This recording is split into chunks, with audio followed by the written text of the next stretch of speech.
You unlock your phone without remembering why you did it. No decision, no intention, just motion. And for a split second, you sit there wondering who is actually in control of your hand. Because it wasn't you, not really you. It happens again a few minutes later. You're not even bored, you're not even tired. You just check.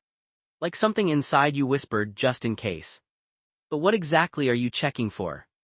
You tell yourself it's habit, but that word is too clean for something this automatic. Because habits are things you build, this feels like something that builds you. Like your attention has been quietly reprogrammed in the background while you were living your life. Have you ever noticed how your phone feels heavier when you're trying not to use it?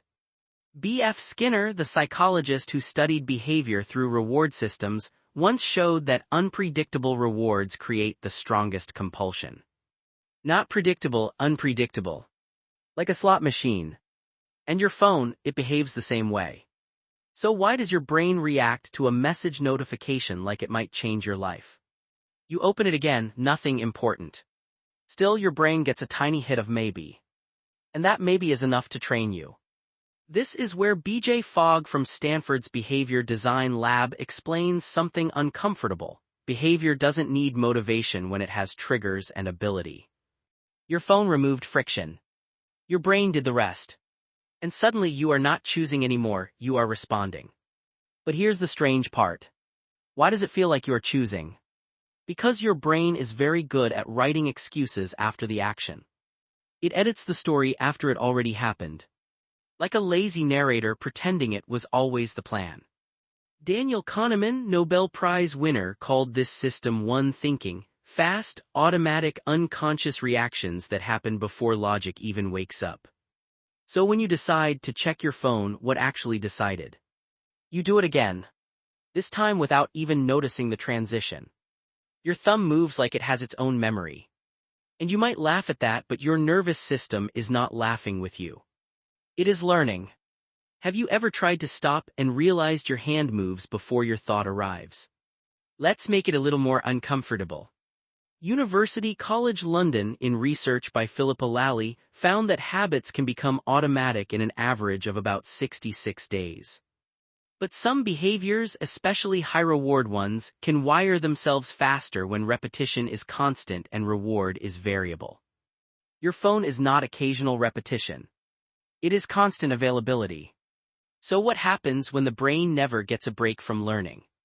You tell yourself you'll stop checking it so much. But the promise feels weak even as you make it. Because part of you already knows you won't fully keep it. That tension between intention and action is where modern attention lives. And it's profitable. Do you think your attention was always this fragmented? Tristan Harris, formerly at Google and co-founder of the Center for Humane Technology, describes this system as an attention economy. Your attention is not just wandering anymore. It is being competed for. Not with force but with design. And the design is extremely good at winning. Why else would you open your phone for one thing and end up somewhere completely different 20 minutes later? You pick it up again. This time you swear it was necessary. But even necessity feels suspicious now. Because you can't clearly remember the moment before you reached for it. That gap is important. What fills that gap when you're not paying attention? Matthew Killingsworth's large-scale study on mind wandering found that people are often less happy when their minds drift away from what they are doing. Not because thinking is bad, but because uncontrolled thinking disconnects you from intention. Now combine that with a device that constantly pulls your mind outward. You are not just distracted. You are being relocated. And you didn't even pack. Have you noticed how silence now feels like something is missing?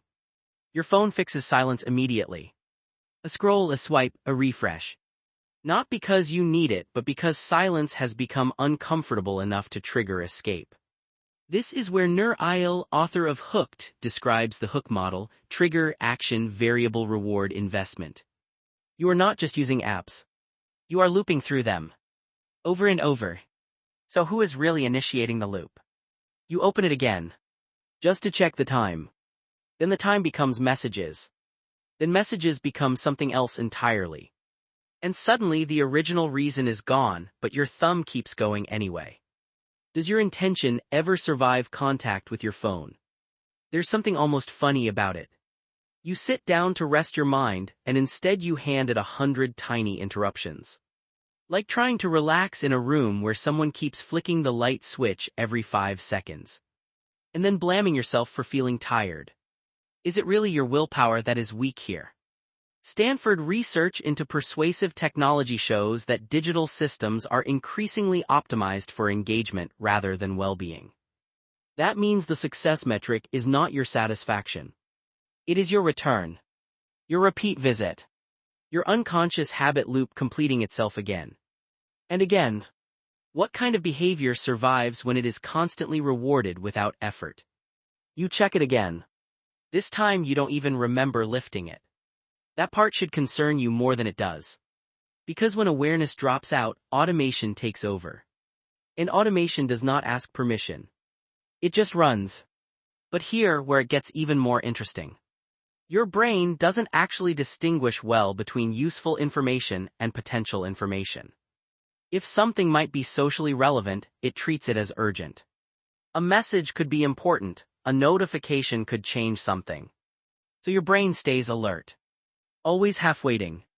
Half listening. Half present. Does that sound like rest to you? You might think the solution is discipline. More control, more willpower. But willpower is not the main lever here. Because you are not fighting a simple urge. You are fighting a system designed around intermittent reinforcement and constant availability. And systems usually beat intentions. You check it again anyway. Almost reflexively now. And there's a quiet irony in that moment. You are trying to understand your behavior while performing the behavior you are trying to understand. Like studying waves while being pulled by the tide. At what point does observation become participation? And still, something in you notices it. A small gap between stimulus and response. A fraction of a second where choice could exist. That gap is what all these researchers are really talking about. Skinner's reinforcement. Kahneman's automatic thinking. Fogg's behavior design. Isles' hooks. Killingsworth's wandering mind. They all point to the same fragile space where awareness could interrupt automation. You don't need to reject your phone. You don't need to turn into someone who lives in silence on a mountain. But you do need to recognize what it is doing when you are not watching. Because most of the time, you are not watching. You pick it up again. And this time, for half a second, you notice the pattern before it completes. That's new. That hesitation is new. And it changes nothing immediately, which is exactly why it matters. So you check your phone without knowing why. But now, for the first time, you also know that the why was never the point.